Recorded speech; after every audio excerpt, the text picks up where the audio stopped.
Allah's peace, mercy, and blessings upon you. How is everyone? I hope everything is going all right with you. Today, I'm going to get to the chase, I'm going to do some revision on tenses. So I'm going to divide them into two categories, present tenses and past tenses. We have 4 present tenses, like present simple, present continuous, present perfect continuous. And by the way, continuous means also progressive. Just keep that in mind. Let's get started with the first tense, present simple. Whenever we study anything, you should know 3 things about it. Form or the structure. Number 2, usages. Why do we even study this tense? Number 3, keywords. The time expressions that we see to know which tense are we talking about. Okay?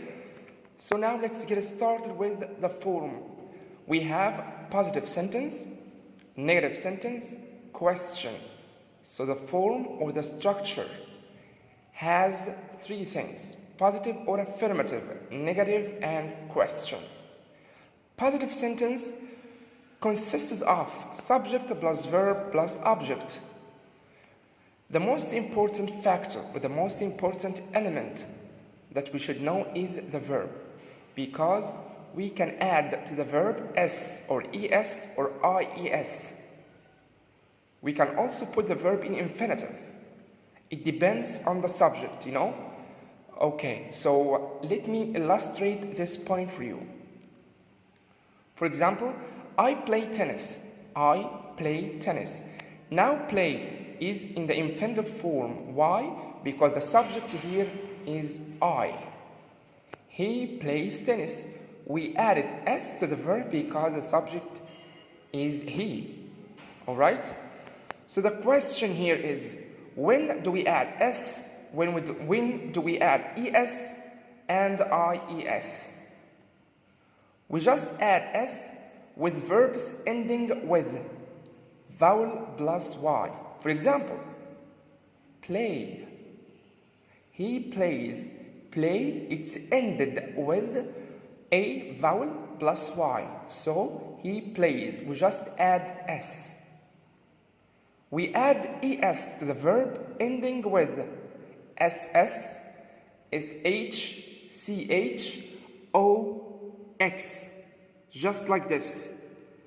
Okay, now, can you tell me a verb ending with o, the letter o, like the verb go?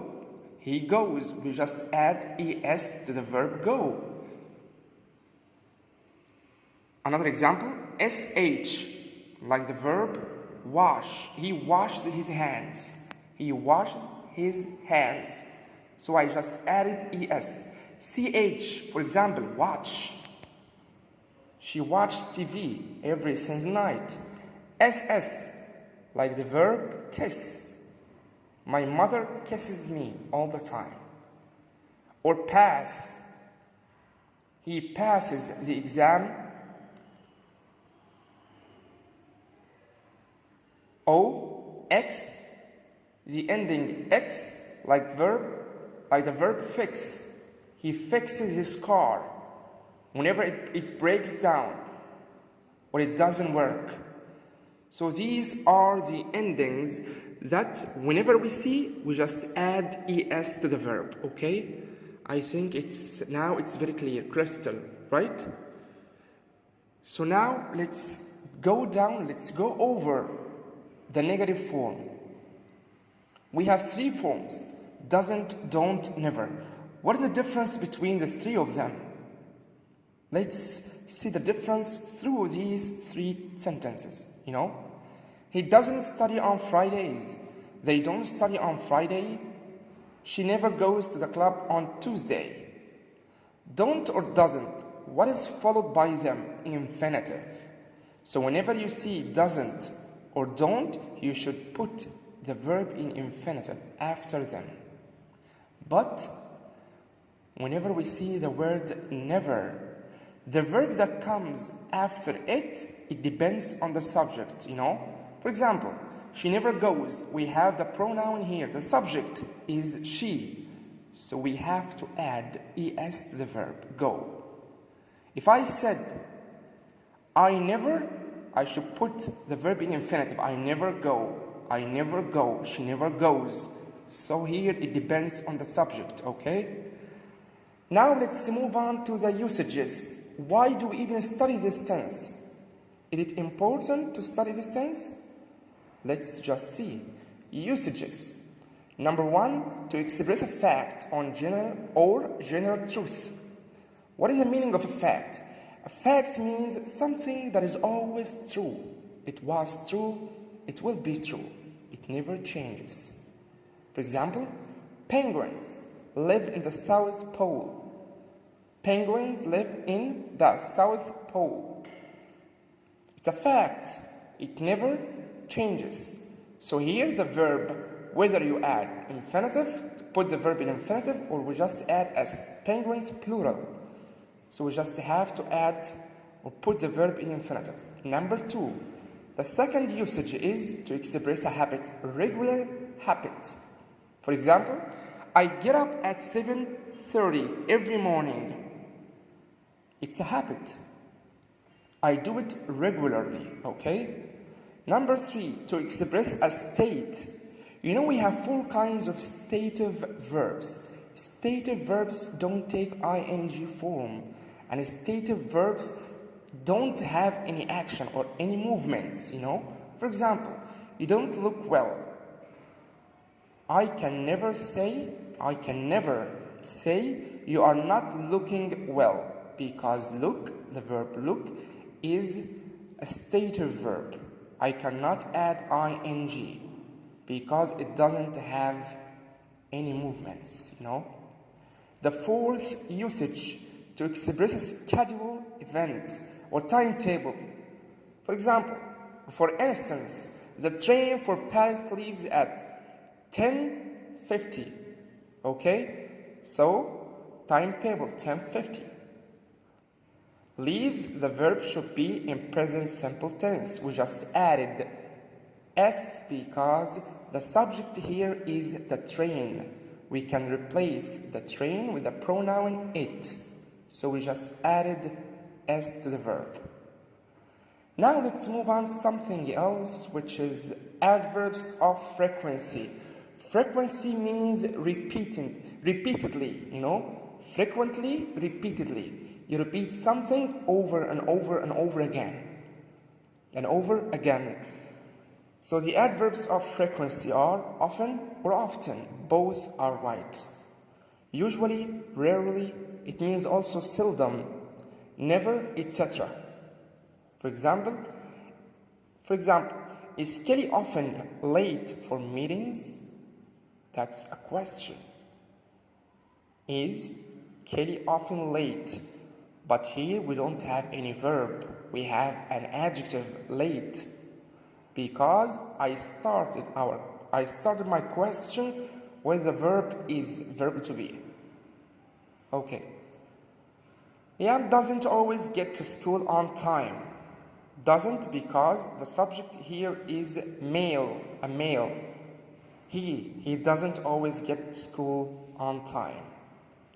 Alright? So the adverb of frequency here, always. Above the sentence, the adverb of frequency is often or often. Alright? So, but just keep something in mind. There is a note I want you to be careful with. When you see an adverb of frequency, verb to be comes before it. So verb to be plus adverb of frequency. For example, he is always late. I cannot say he always is late. You know why? Because we have verb to be is. And any keyword or time expression or adverb of frequency, like you can see right now, is followed by it. So verb to be plus adverb of frequency. Now, it's time to do some exercises on this tense, just to see how much you understood this lesson. Alright? So let's just see the exercise here. Find the mistake and correct it. He got to bed very early. He got to bed very early. So the verb here go. The mistake, he goes, because we should put the verb or add to the verb es, not s, because it's ended with o. Are they have meeting every week? Are they have a meeting every? It's a key word for present simple. So I should ask with do or does. Do they have a meeting every week? Number 3, why you study English? Now it's a question, right? So we have to have 2 verbs, helping verb and main verb. Here is the main verb, study. So what is the helping verb? Why do you study English? Do you, because you takes the verb do. He sometimes is late. Now I have an adverb of frequency, which is sometimes, of course. So, like I said it earlier, the adverb of frequency comes after verb to be. He is sometimes late. Number 5, he never speaks Italian. He never speaks Italian. Never, it's a negative word, right? Alright, so the verb that comes after never should depend on the subject. I have the subject here is he. So I just have to add s to the verb. He never speaks Italian.